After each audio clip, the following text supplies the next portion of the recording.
Welkom terug, luisteraars. Vandag se episode is anders. Stiller, dieper. Dis nie oor chaos of uitvindsels nie. Dis oor twee mans, 'n kudu in die berge.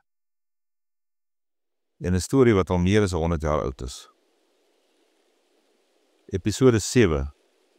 Gevang. Soos vertel deur Koos Kappie. Ek het hom donderdag gebel.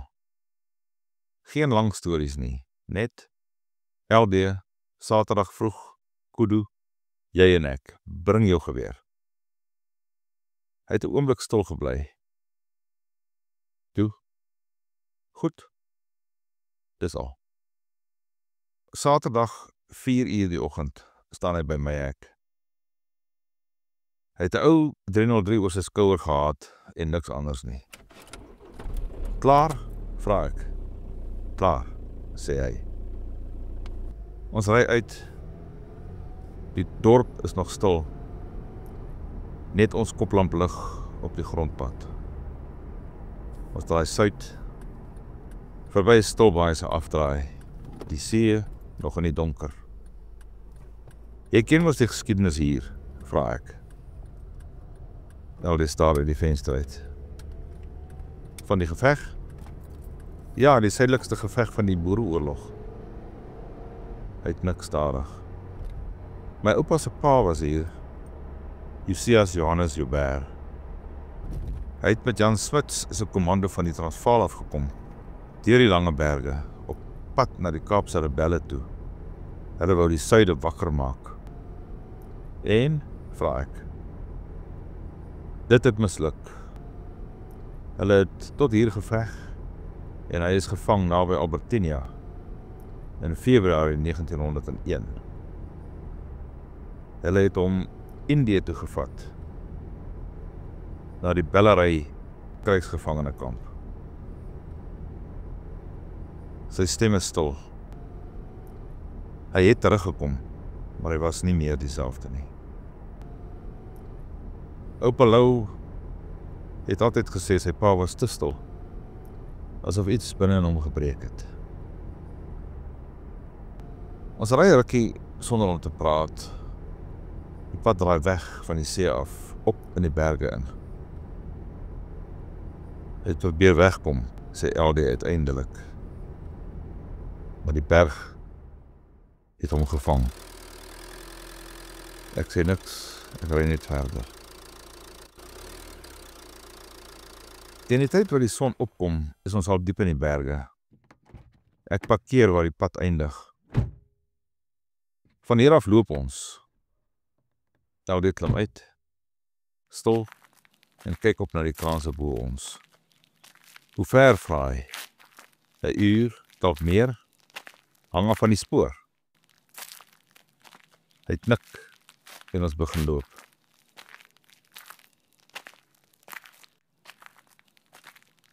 Die eerste halfuur is stil. Net ons voete op die klipgruis. Die wind wat begin waai en die roep van 'n arend ergens daarbo. LD loop goed, hy ken die veld. Hy sien waar om te trap en waar om dit te vermy. Ons praat nie, dis nie nodig nie. Teen die tyd waar die son warm word, is ons al diep in. Kraanse staan hoog aan weerskante en die vallei onder ons lê stil en groen van die laaste reën. Ek stop, wys na die grond. Kyk, LD kom nader. Daar, in die sagte sand by 'n bossie, is die spoor. Groot, vars en diep gedruk. 'n kudu, sê ek. 'n bul. Hy het hier verbygeloop vannag. Oom LD hurk neer, raak aan die spoor met sy vinger. Hoe groot? Groot genoeg, 2,5 draaie, dalk 3. Hy kyk op. En nou? Nou volg ons hom. Stadig, hy's naby. Ons loop vir 'n uur, dalk meer. Die spoor bly vars, maar die bul bly voor. Hy weet ons is hier. En toe Skielik verander die spoor. Die tree word korter, onregelmatig, asof hy mank loop. Hy is beseer, fluister ek. Claudia kyk na die spoor. Hy frons. Hoe? Ek weet nie, maar hy sukkel. Ons volg stadiger nou. Meer versigtig. Die wind draai. Ons is benede wind. Goed. Toe sien ek hom. Daar in die oop stuk tussen die bossies staan die wil. Sy kop hoog, sy horings swaar en breed, pragtig. Maar hy beweeg nie. Ek wys vir LD. Hy sien hom en lig sy geweer stadig. Die bul draai sy kop effens. Hy weet ons is hier, maar hy hardloop nie. LD vat sy tyd. Asem in, asem uit. Die skoot bars oor die vallei. Die bul sak. Skoon. Een skoot. Ons staan 'n oomblik stil, toe begin ons loop. Toe ons nader kom, sien ek dit. Die bul se agterbeen. Ou draad, roestig, dik en diep in die vleis ingetrek. Die been is geswel, die vel rou en bloedig. Claudia hurk neer en raak die draad aan. Hoe lank? Vra hy. Daar, sê ek, dalk 'n week. Hy het probeer wegkom, maar die draad het net dieper getrek. LD sit stil. Sy hand op die bul se skouers. Hy het probeer ontsnap, sê hy sag. Maar die berg het hom gevang. Hy kyk op na my, net soos my oupa se pa. Ons sit 'n lang ruk daar, die wind waai, die son trek oor ons.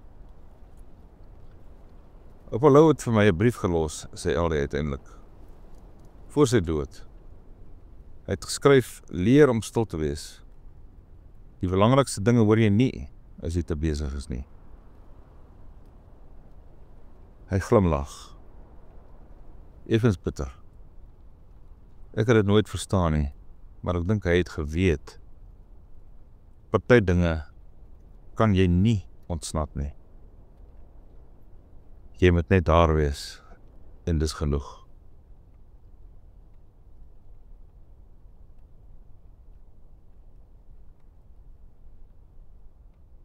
Ons bly sit. Tot die son begin draai. Toe staan ons op, begin werk. Die bul is swaar, ons vat ons tyd. Teen laatmiddag is ons terug by die bakkie. Die vleis in die koelbak, die geweer is skoon. Toe ons by Ouderfontein aankom, stop ek voor LD se melkstal. Hy klim uit. Sy geweer oor sy skouer. Hy draai om. Dankie, Koos. Waarvoor? Dat jy my hier gebring het. Ek knik. Hy draai om en stap die pad op. Sy rug reguit. Sy voete stadig. En ek sit daar en kyk hom agterna. En bo, 'n eensame voël wat wiel draai in die lug. Dis al.